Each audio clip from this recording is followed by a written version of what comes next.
I used to work at a supermarket that closed at midnight.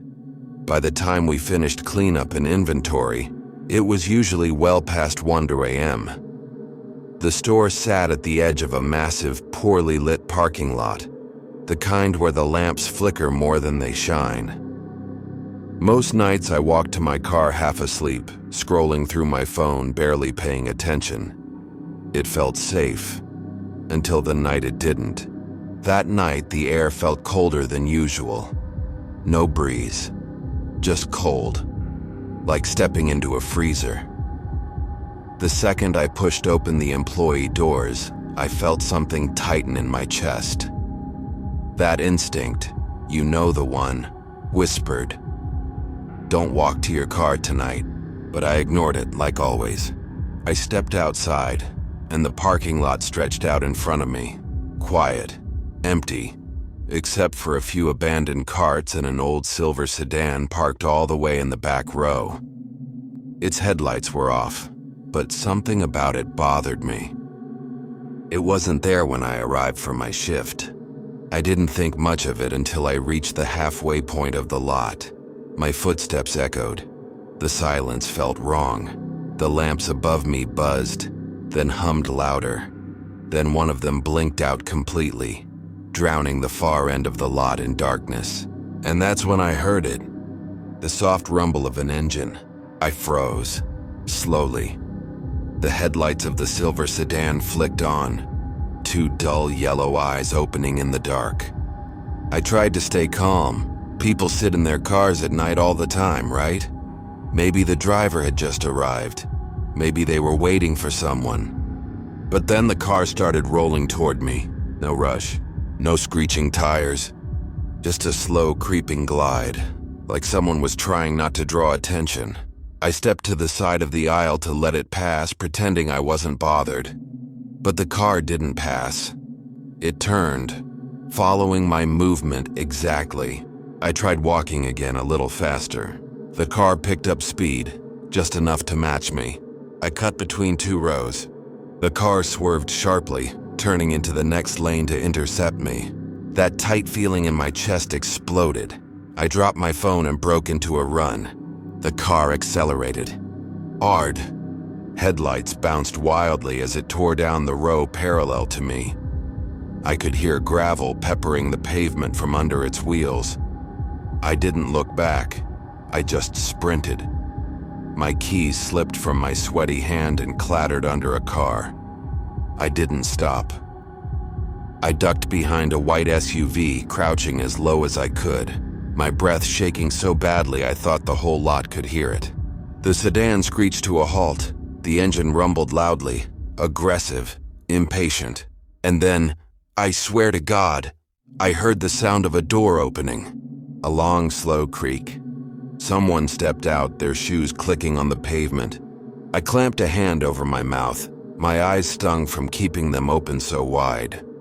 I could hear footsteps moving around the SUV, deliberate and slow, like whoever it was knew I was hiding.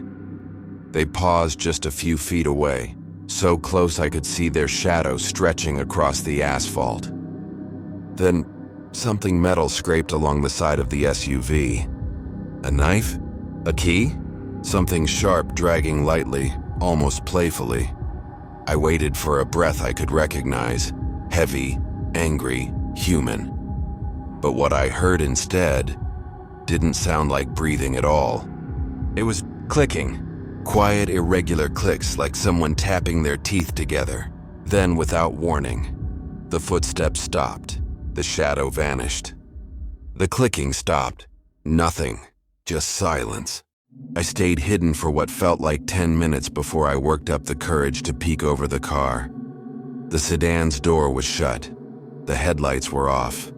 The car sat there like it had never moved at all. But whoever stepped out was gone. No footsteps leading into the lot. No figure walking away. Just empty asphalt. I walked all the way back to the store and begged the overnight manager to drive me home. I quit that job 3 days later. Sometimes on nights when I leave my apartment late, I catch myself scanning the parking lot before I take a single step. because the worst part is, 2 weeks later, the police found a silver sedan abandoned near the edge of town.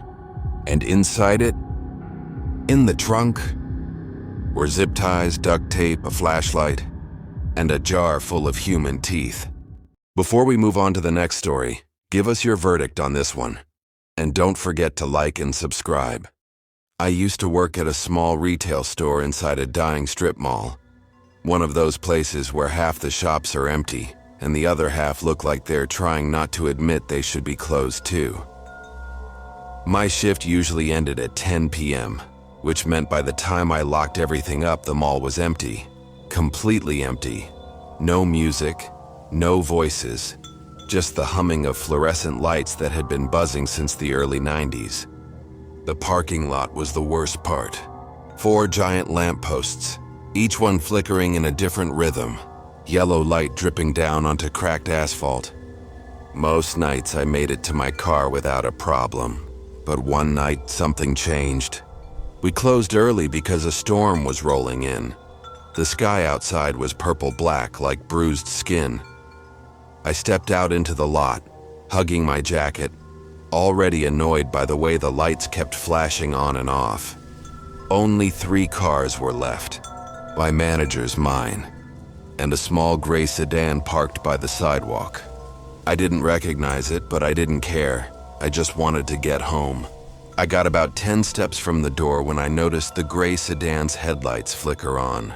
Not fully, just a weak pulse. I stopped, looked at it, then kept walking. That's when I saw her. A woman sitting perfectly still in the driver's seat. No movement, no phone glow, no hands shifting on the wheel. Just sitting there. I tried to ignore her, but something about the way she stared straight ahead, unblinking, made my skin crawl. I sped up a little. My keys jingled in my hand. Then the mall lights above me went out. All of them. Total darkness swallowed the lot. I froze. My eyes strained in the dark. The storm clouds above blocked the moon. The only light now came from inside the mall, dull and far behind me. I tried to breathe quietly, but the silence made every inhale sound like a scream. Then, the gray sedan's headlights flickered again, twice, and the woman inside slowly turned her head and looked directly at me. Not at my general direction, not at movement. Right at me, like she could see through the dark without any light at all. I stepped back. My heel hit a piece of broken asphalt. Then, without warning, the lights above flickered back on with a harsh, buzzing snap. But something was wrong. Very wrong. The woman was now standing outside the car. I hadn't heard a door open. No footsteps. No movement. But she was there. And closer. Maybe 20 feet from me. Head tilted. Like she was studying me. I tried to speak, say hello, or ask if she needed help, but my voice locked in my throat. Then she stepped forward. Her foot made no sound. Another step. Silent. Her movements were jerky, like she was being pushed forward by something behind her. I backed up so fast I nearly slipped. My manager's car suddenly honked from across the lot. One long, desperate honk. He threw his door open and yelled my name. "Get in the car now!" Everything inside me snapped into survival mode. I sprinted. Behind me, I heard the woman's footsteps finally start. Fast, heavy, too heavy for someone her size, like she had been saving all her movement until I ran. I didn't look back, I didn't dare. I dove into my manager's passenger seat and slammed the door. He peeled out of the lot so fast the tires screamed. When I finally looked back, the woman was standing under the flickering lights again, perfectly still, watching us leave, her head tilted even further, almost sideways like she was disappointed. My manager was shaking. His voice cracked when he spoke. "She was right behind you. I thought she was going to..." He stopped, swallowed, shook his head. When the storm finally broke and rain washed through the lot, the woman and the gray sedan were gone. No tracks, No tire marks. Nothing. Security said the cameras facing the lot malfunctioned that night. Every single one. And yet, for weeks afterward, whenever I left work, the lights above me flickered twice. The exact same way her headlights did. Like she was still watching. Still waiting. Before we move on to the next story, give us your verdict on this one. And don't forget to like and subscribe. I used to work the late shift at a medical office complex that looked harmless during the day. Bright walls, soft music, posters about wellness. But after 9 p.m., the building changed. The lights hummed louder. The hallways felt too long, and the silence felt like it was listening. My job was simple.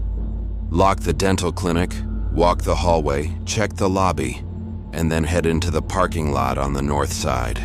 I had done that routine for almost a year without anything unusual happening. Until one Tuesday night. I finished locking the clinic and stepped into the hallway. The motion-activated lights blinked on one by one. Click, click, click, stretching toward the end of the corridor. Except, they didn't all turn on. The last two remained dark.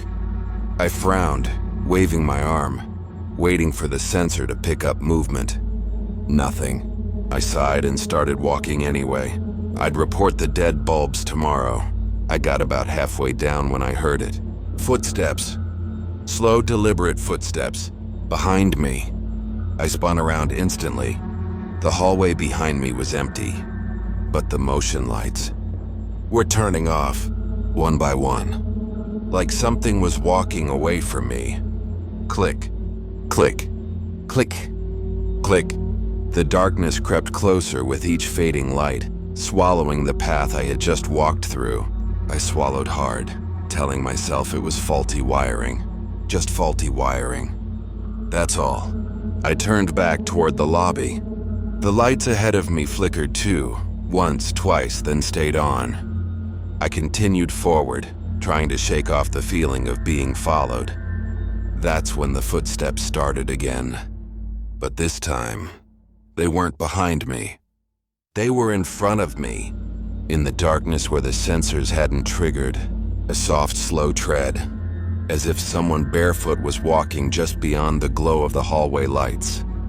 I froze. My breath stopped in my throat. I could hear the footsteps clearly now, light but deliberate, approaching me. But there was nothing there, just that strip of unlit hallway, the kind of darkness that feels thick, alive. My instincts screamed at me to run, but fear pinned my feet to the ground. Then, as the footsteps reached the edge of the light, just inches away, they stopped. Silence. Absolute crushing silence. I took a shaky step backward. The lights above me flickered.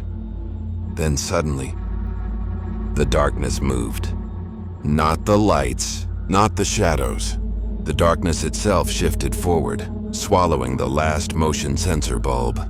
Before I could react, the emergency lights above the exit snapped on. Bright red. Strobing.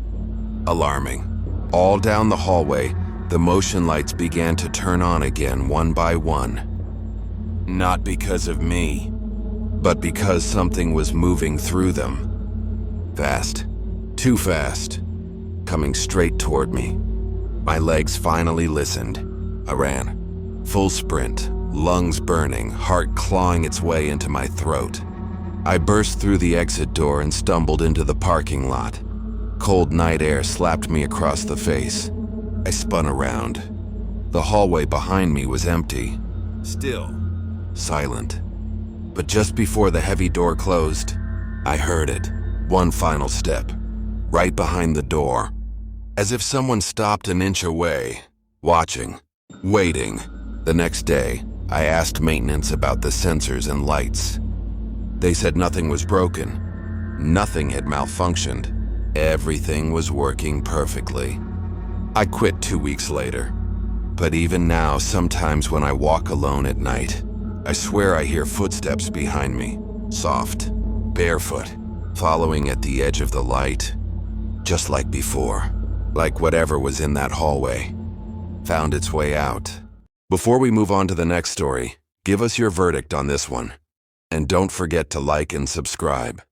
Every night before closing, the janitorial staff rotated one specific duty: the dumpster run. The dumpster sat behind the building, down a narrow alley with only one dim yellow light that flickered over the loading dock. Nobody liked doing it. Not because it was hard, but because of the feeling people got back there. Like the walls were listening. Like the shadows watched you walk.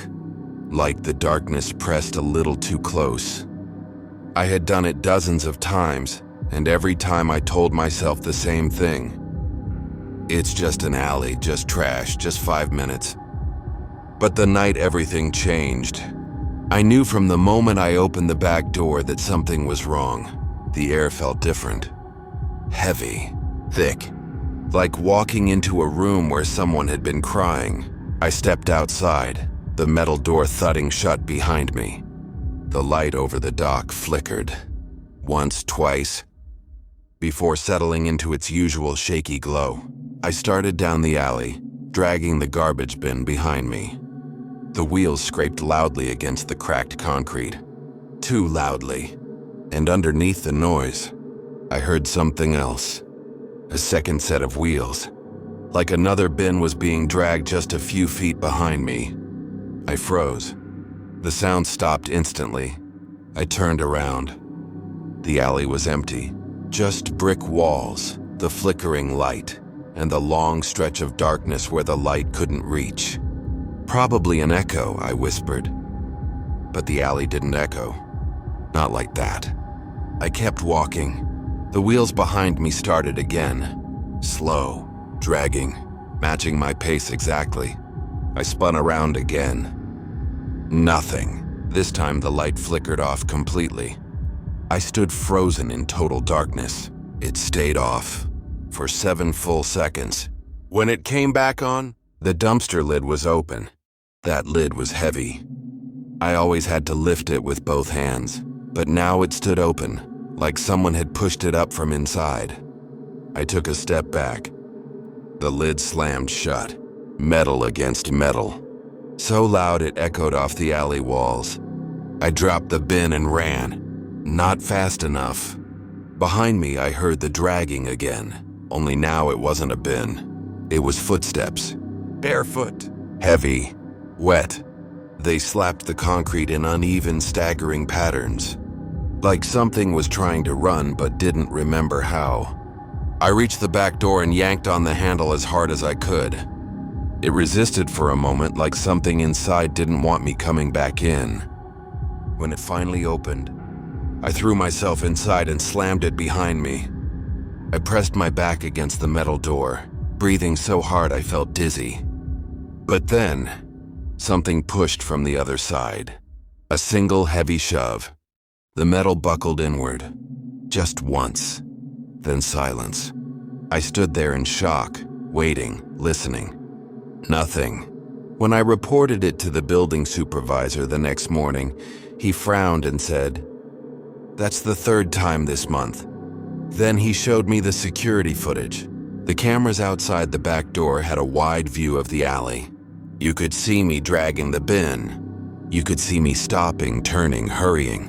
You could see me sprinting to the door. But behind me, there was nothing. No bin, no footsteps, no figure. Nothing chased me. Except, just before I reached the door, the dumpster lid slowly lifted, on its own, as if something tall was standing inside, watching me. The supervisor paused the video. "We've had strange complaints for years," he said. "Sometimes it's footsteps, sometimes voices, sometimes worse." I asked him what he meant by worse. He only shook his head. I quit the job a week later. But every now and then when I walk behind my apartment at night to take out the trash, I swear I hear it again. That dragging. Those footsteps. Something following, matching my pace, staying just out of sight. Like whatever was in that dumpster finally climbed out. Before we move on to the next story, Give us your verdict on this one.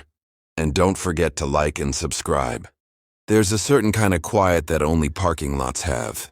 A dead kind of quiet. Too wide, too empty, too expectant. That's why, on night shift, I always avoided the far back corner. The one where the lamppost had burned out years ago and nobody bothered fixing it. That corner felt wrong, like something waited there. But the night everything went bad, that's exactly where I had to go. It was just after 2 a.m. We were closing, and the last employee ran inside saying, "Hey, there's a car idling out back. No one's inside, no headlights, it's just running." We all assumed someone left their car on by accident. People do things like that on double shifts. I volunteered to check it, mostly because no one else wanted to walk out into the dark. When I stepped out the back door, the first thing I heard was the hum of the engine. Low, steady, almost too steady. Like it wasn't running on gasoline, but on something thicker, heavier. The car sat in the very back corner of the lot. A gray sedan, cold night around it. No movement inside. As I walked toward it, the engine tone changed, just slightly, like it recognized me. I stopped. Everything went quiet except for the low rumble.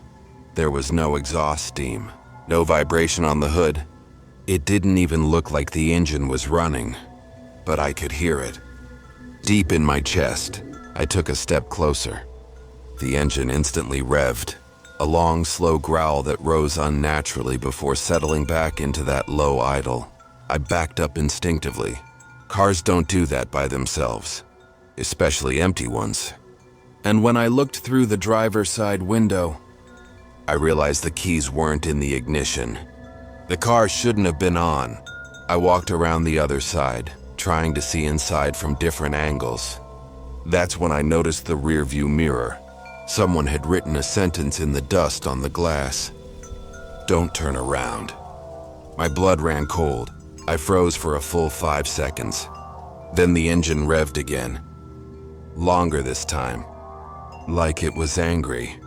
Or hungry. I stepped away slowly until I was about 10 feet from the car.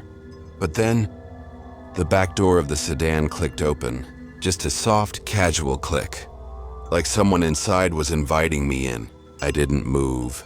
I didn't breathe. I watched the door, slowly, painfully, creak open just a few inches. A cold draft rolled out from inside the car. Not like normal night air. This was colder. Sharper, like opening a freezer full of old meat. I reached for my walkie. "Hey, guys, you might want to come out here." No response. Just static. I tried again. Static. The car door opened another inch. My instincts screamed run, but something rooted me in place. Then the radio inside the car crackled to life. A man's voice whispered through the speakers. "Get in." Not a request, a command. The engine revved, louder than any sedan engine should rev, and the headlights flicked on all at once, blinding white. That broke whatever trance I was in. I bolted. Behind me, the engine roared like something alive. Metal twisting, gears grinding, tires screeching. But when I reached the back door of the building and spun around, the car was still in the same spot, silent, dark, engine completely off, like it had never moved. My coworkers rushed out, asking what happened. When I pointed at the car, it was empty. No footprints. No writing on the mirror. No open door. Nothing. Just a cold, dead car and an empty lot. I refused to walk back out there with them. But one of the guys insisted on checking the plates. He came back looking pale. "The tags expired 2 years ago," he said. "This car shouldn't even be here." Security checked the cameras the next morning. At 1:56 a.m., the parking lot was empty. Then, at 1:57, the car appeared. Not driven in, not parked, not rolled into place. It simply appeared. One frame empty, the next frame car. Like something dropped it there. I quit the job a month later. But sometimes, when I'm walking home late at night, I hear an engine hum behind me. Low, steady, calling, and I never look back. I don't want to see if a gray sedan is idling there. Back door cracked open, waiting. If you made it this far, thank you for spending your night with us. If these stories gave you chills, there's plenty more waiting. Don't forget to subscribe to NightFear Stories for new terrifying tales every single night. Sleep well, if you can.